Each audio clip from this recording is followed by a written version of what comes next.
It's whirring, it's whirring. And we're live, finally. Hello, happy International Women's Day, everyone. Welcome to Kate Usher, who is just bloody awesome. Kate, quickly tell everybody who you are.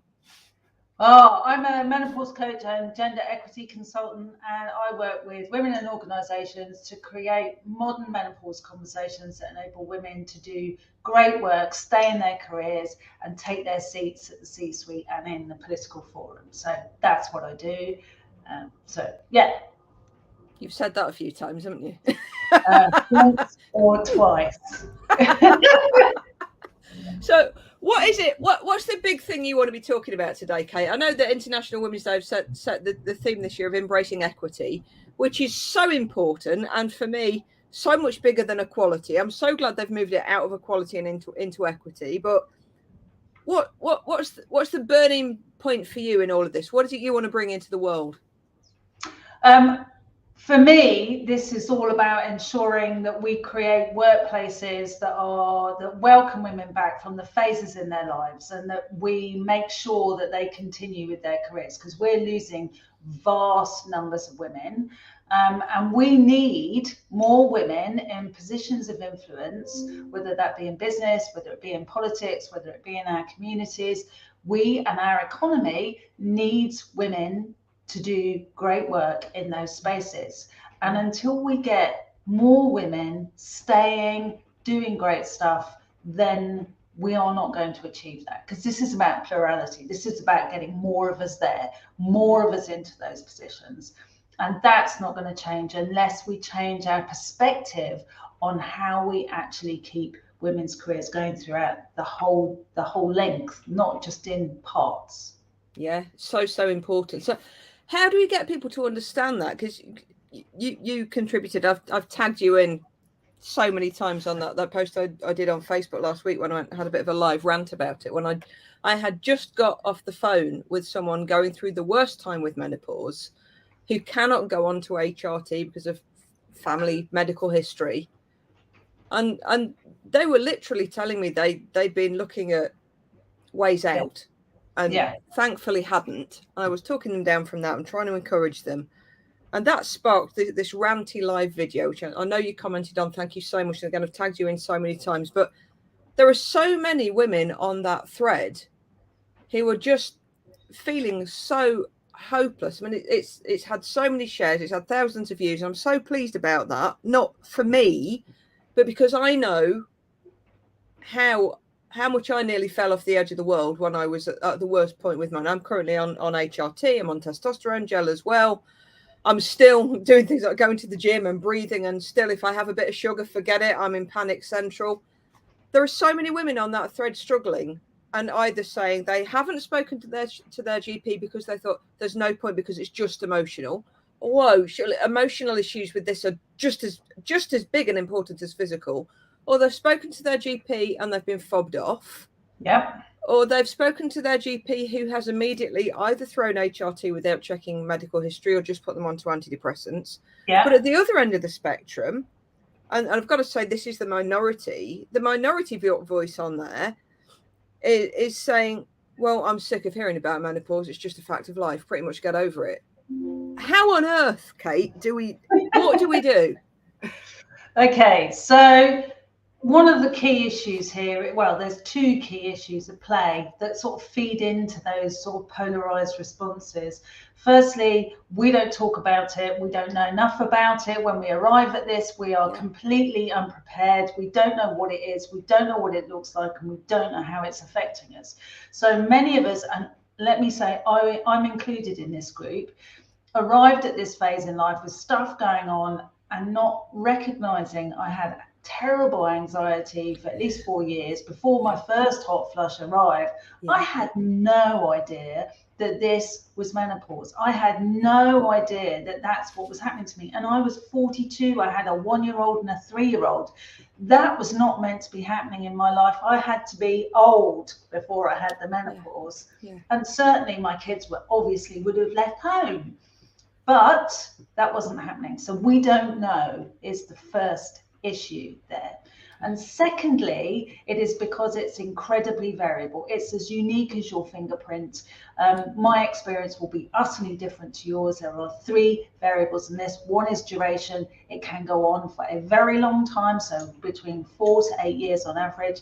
But we're recognizing that it's going on for over 10. If we take from 42, I'm now in nearly 13 years. So it goes on a long time. Symptoms, there are over 40. You can have one, you can have many. I've had over 30, so it is hugely different. And severity, 25% of women, and they're the ones saying, heard too much about this, it's a done deal. 25% get nothing. They sail through a few variable periods. 25%, you know. Yeah. Or don't we all want to be that 25%? Please.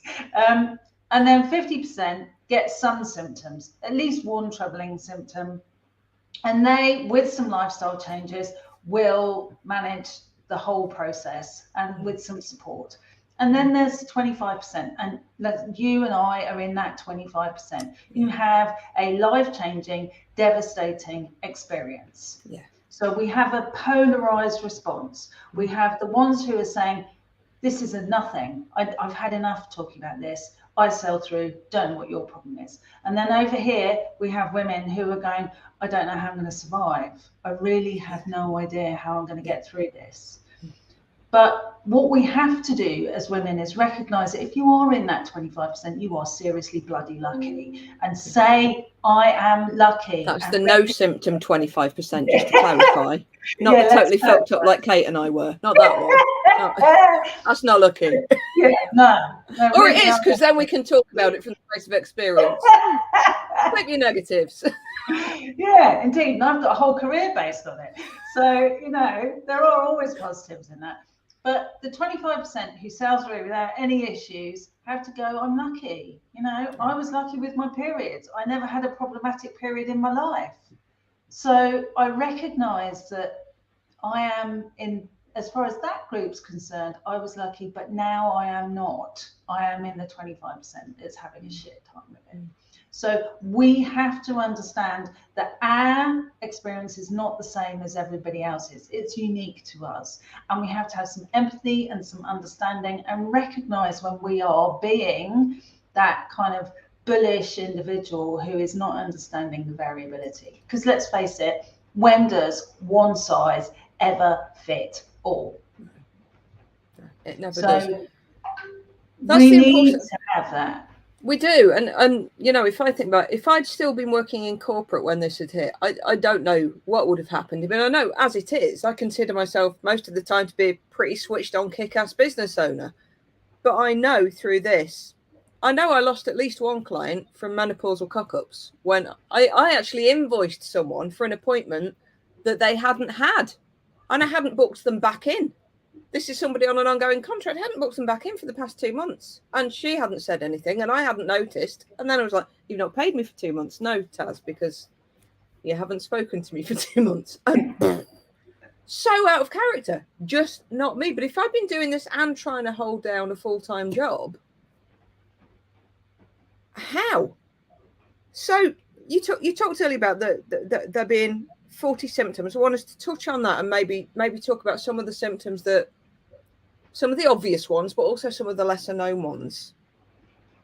Okay. But I also want to talk about, you and I had a conversation a week or so back where you were saying that if you had been through depression, anxiety, any issues that were been through in earlier life, you can bet your bottom dollar they're going to come back in menopause. And yeah, absolutely. But I hadn't heard that theory before. So can you talk a little bit about these symptoms and then touch on that a bit?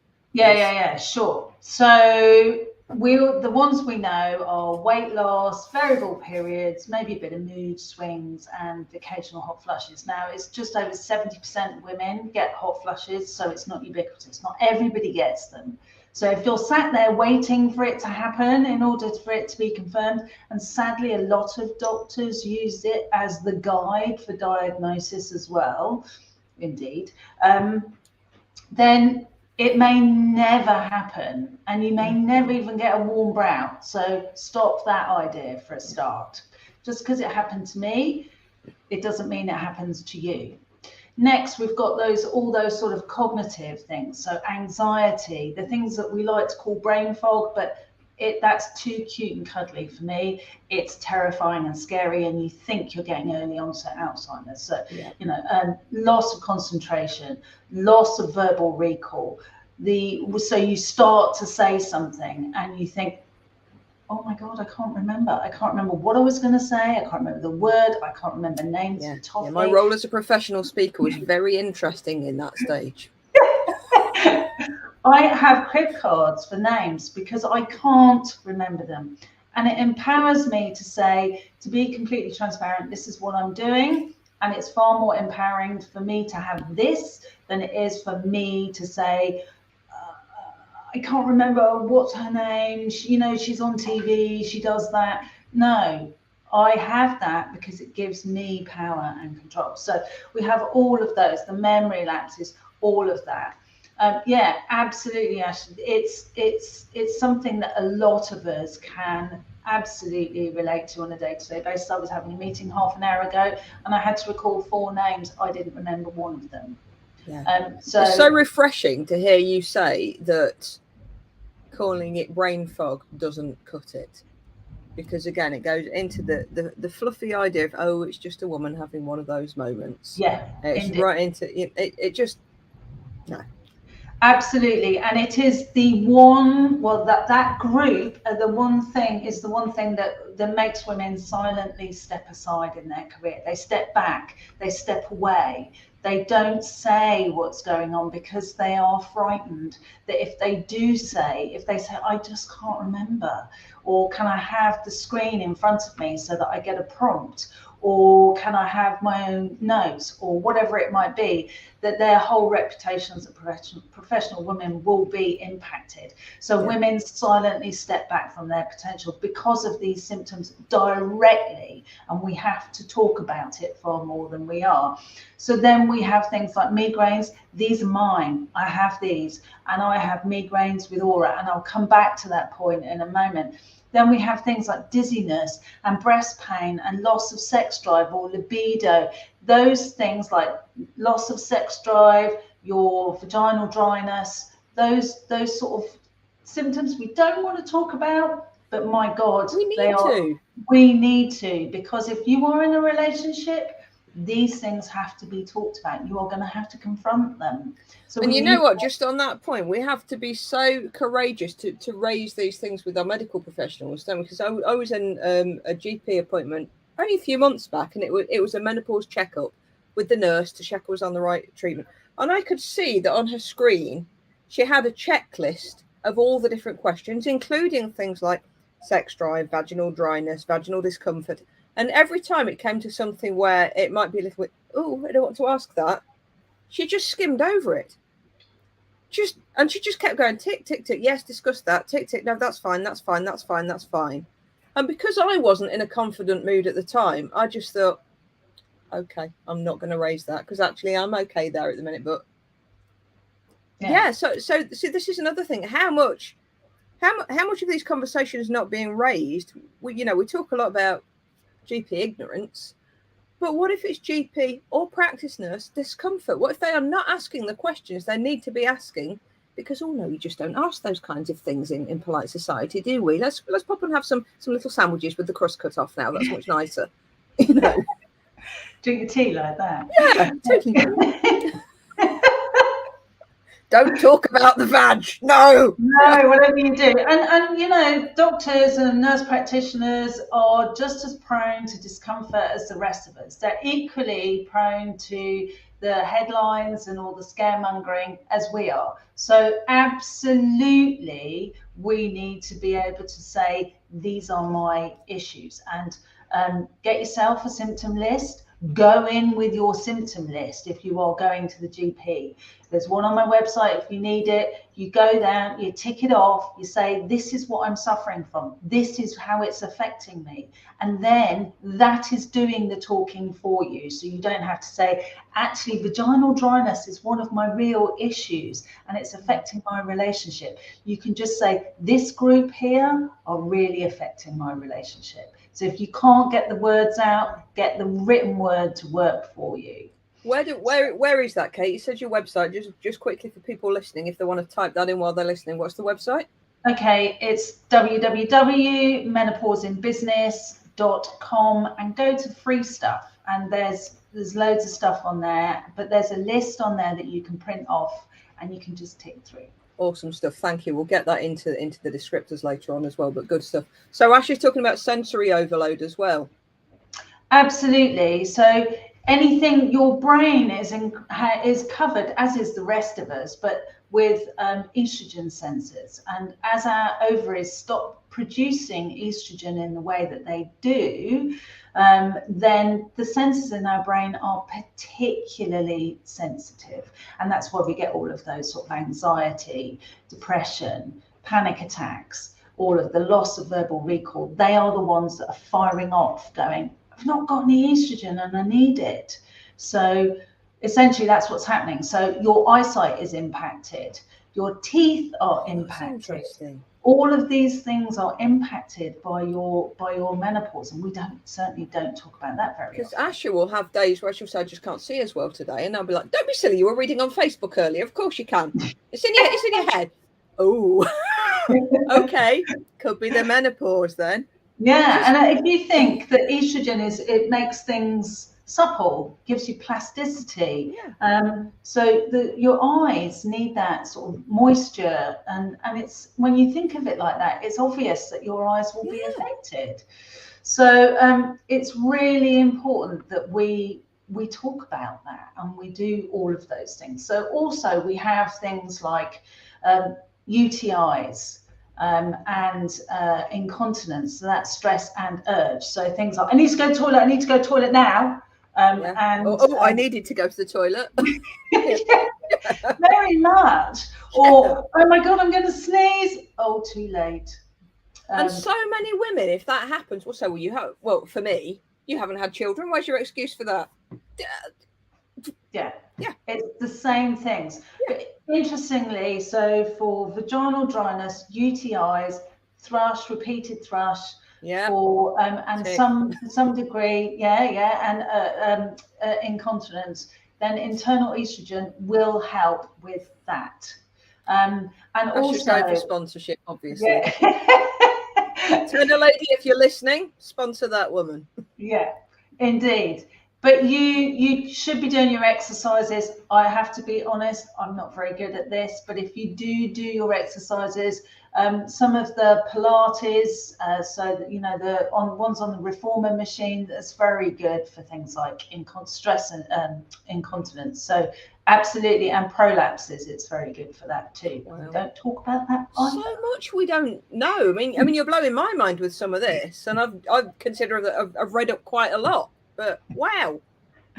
So I mean, you've got to all of the sort of digestion issues, allergies. Women get allergies at this time in their life. They get acne at this time in their life. They may never have had them before, and it crops up just like that. And that's because everything in your system has changed. So let's come back to those points that you said at the beginning there. So if you've had depression or anxiety at some point in your life, there is a very high likelihood that you will get depression and anxiety in menopause. And if you're like me and you get menopause with aura, there is a confirmed link between that and depression. And I would like knowing that. Yeah. And so if you get aura during your menopause, there is a confirmed link that you can get menopause-related depression. And there I was thinking I was just psychic. Okay. So I'm kind of making light of it, but why don't we know this shit, Kate? Why don't we know? Why don't we know that these things are going to come back and bite us on the backside years later? Why don't we know what all these symptoms are? Why Why don't we know? Because we don't talk about it. We haven't talked about it. Our mothers taught us not to talk about it. They were taught not to talk about it by their mothers. And if you think about it, only women born at the turn of the last century, so the late 1800s, early 1900s, they were the first generation to live long enough en masse to experience their menopause. And their life expectancy was 52, so they had their menopause and died. And they were probably the crazy women locked in the attic. Indeed. Yeah. So that whole sort of thing, that you can't talk about it because you might get taken away to, let's face it, in every town we've got a Victorian mental institution that's been, you know, made into very posh flats now. But we would have been shipped off because we would have had rage, we would have had emotional ups and downs, bursting into tears, you know, and we would have gone off sex, and our husbands may well have rejected us, or our partners would have rejected us. We would have been in a very difficult situation. So we would have been told categorically not to talk about it. So, is it true, Kate, that we can get some measure of what our menopause might be like by being open and honest with our mothers? Does that flow through or not? It's an indicator, but it's not an absolute, because we're all genetically unique. So it's an indicator that if your mum had a really tough time, you might. I've been working with a family with 6 sisters.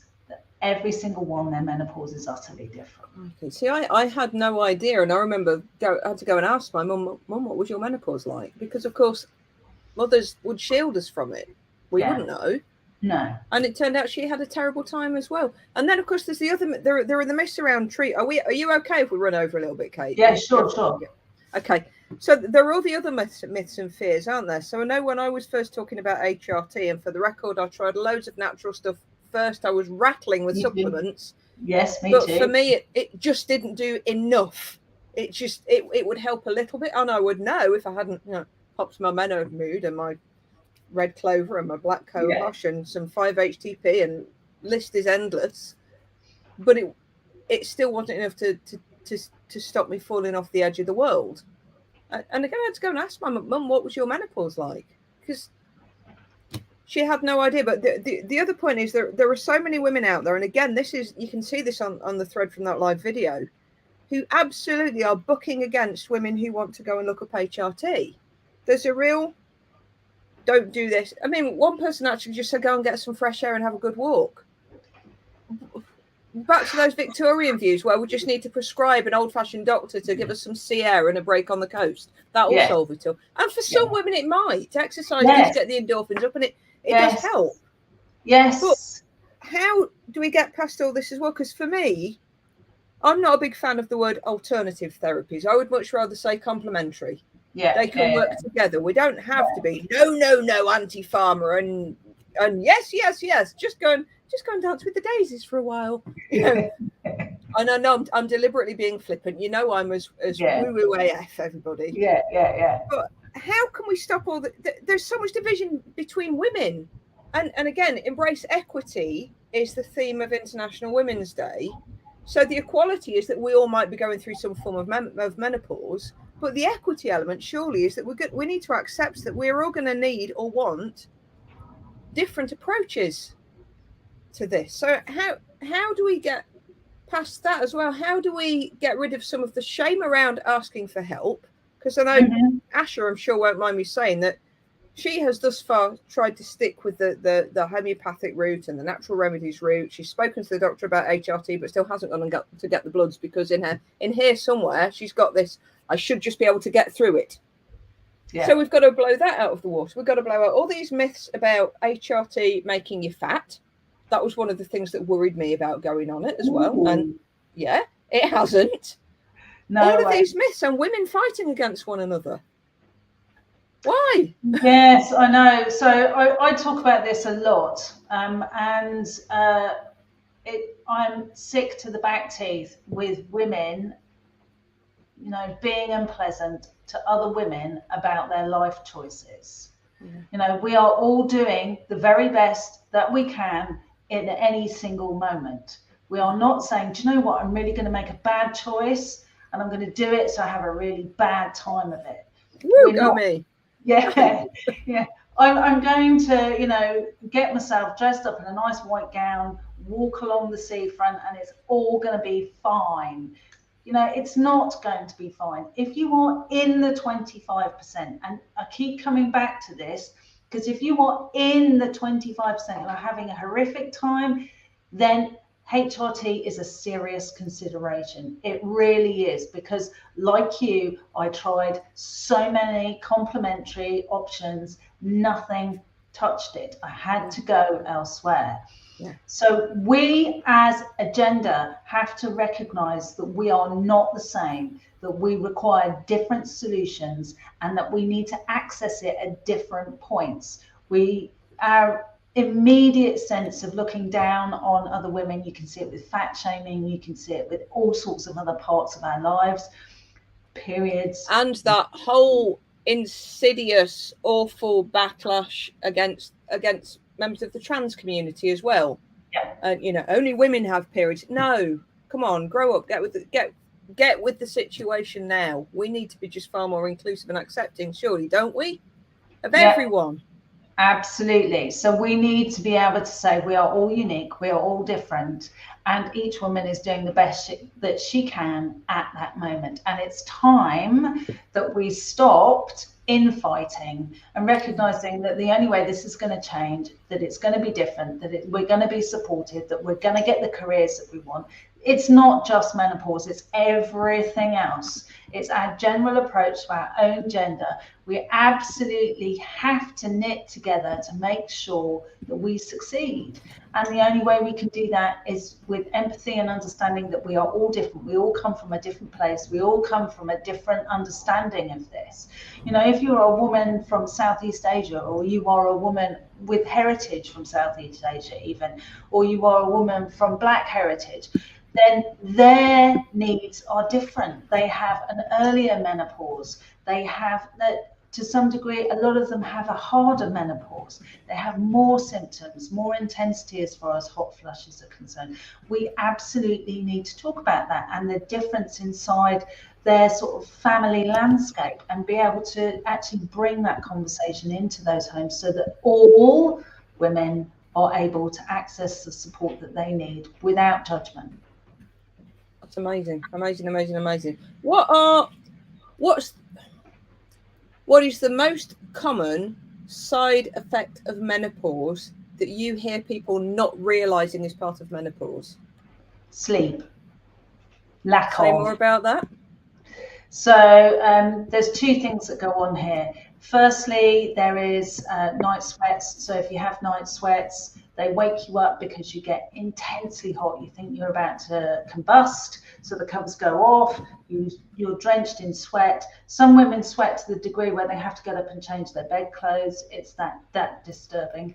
And then when you it's past, you settle back down again, you go to sleep, and then you get cold because you're wet and the covers are off. So you wake up again. So for every night sweat, there are 2 wakings in a night. And I had like 5 a night. So that's 10 wakings in a night. So you never get proper consistent sleep. So there's that, but there is also insomnia. So, as I said before, not everybody gets hot flushes, not everybody gets night sweats, but insomnia is incredibly common. And a lot of women I speak to who say, do you know, I didn't have any symptoms. When you start talking to them, they say, yeah, but I just can't sleep anymore. And found that even if I could get to sleep, and it took, again, lavender sprays, sleep tablets, everything. Somebody just hit me over the head. But even if I got to sleep, if I woke up, and this is still an issue, ping, wide awake, can't go back to sleep again. If you look at my Headspace subscription, you'll see me playing sleepcasts over and over and over through the night to just try and get back up again. Yes. Crazy. Absolutely. So sleep is one of the biggest issues that women don't recognize as a perimenopause and menopausal symptoms. It is absolutely, and needing to wee a lot at night. Well, absolutely, but check that and make sure that that's not something else. So that weeing a lot in the night is another indication that you need to get checked out. So But yes, being woken continuously, or when you wake up, as you say, that's it, your brain goes, well, hey, it's time for awakeness. So absolutely start looking at your diet. That's the first thing you have to look at, and make sure that you're taking the stimulants out, as you were saying about sugar earlier on. You know, I hate this term, but sleep hygiene, we all know what it means. But essentially, a cool bedroom, not a cold bedroom, dark, quiet. Do not look at your phone. Turn the blue light off. Don't know who you're talking. I struggle terribly with this, and so I gave my husband full rights to tell me off when I do it. And when I go to bed, the first thing I'm going to bed, I check my phone, and it's like, Kate, turn it off, because the minute you look, your brain goes, hello. See, that's another one, isn't it? Just quickly on the sugars and thing, and it's another thing I see so many women really rallying against whenever I say that. I had never had panic attacks before. I didn't know what they were. Honestly, I'd always been a little bit judgmental and thought, what on earth are they going on about? Just, okay. Oh, do you want me to look at you for a minute? I was of that mindset for years because I just didn't understand that surely you can control that. And when it hit, my goodness. And it was a process of elimination that I realized I needed to cut out sugar and alcohol and caffeine, all the vices. And whenever I mention that, I will always get women coming back at me saying, I'm not giving up that. No, I'm not giving I can't give up my wine. Well, number one, I would say, well, if that's become that much of a crutch, maybe you need to look at why. And surely if you're feeling bad and then you're having a drink to help, that might be making it worse. Yeah. And caffeine, what? Because you need to wake up because you're not sleeping at night? Yes. And the sugar, you need a high. So I'm not telling anybody to give it up, but I hear from so many women who are absolutely determined that they will not consider trading any of these things out, even if it gives their health back. What the psychology behind that? Yeah, and it is, you have to recognize the deals you are making. You are making a deal with yourself that says, I'm not worth giving this up. I'm prepared to do, have the outcome that I'm experiencing because I won't give up my glass of wine or bottle of wine. And if it is a bottle of wine a night, you are in a place where really you do need to have a think about it, if nothing else. And for lots of reasons. And let's just touch on alcohol. Okay, so alcohol affects your absorption of vitamin D and calcium, and you need those for your bones. During menopause, the process of bone regeneration speeds up. It doesn't slow down, it speeds up. So your body needs more of the minerals it needs to keep your bones healthy. And when you are drinking, and let me say it's more than 10 units a week, when you are drinking, that's a bottle of wine, then it will impact the density of your bones, or at least the absorption of minerals into your bones. And you need to think about that. That's another thing people are talking about a lot, isn't it? Or not talking about enough. So I had recurring broken bones in one foot. And the NHS refused to do anything about it. They refused to x-ray it because they insisted I'd be going through the wall when they touched it if it was broken. And in the end, I ended up paying to go to a private specialist who scanned my foot and went, you've got a break there, a break there, a break there. There's an avulsion fracture there, and you've lost about 50% of the ligaments, and your foot's going to be permanently dropped on one side now. And the only thing we could put that down to was menopause. So another thing that, and only in one place, isolated. Crazy. I know. So you need to think about, no longer is it just a glass of wine, or I'm just going out and having drinks with friends. Yeah. It's no longer that. It's, you have to look at the interdependencies across your life and your well-being. And menopause is that wake-up call that says you can't just do things without worrying about them anymore. You are looking after yourself for the rest of your life. Because if, my mum has severe osteoporosis, and let me tell you, it's a silent killer. She can't walk to the bus stop. She can't get on the bus. When she's on the bus, she can't stand or walk to the seat on the bus. She can't, when she gets off the bus, walk to the shops, and she can't carry a bag, and then the same all the way back again. So if you think, oh, it's just a little bit of a stoop, start to think again.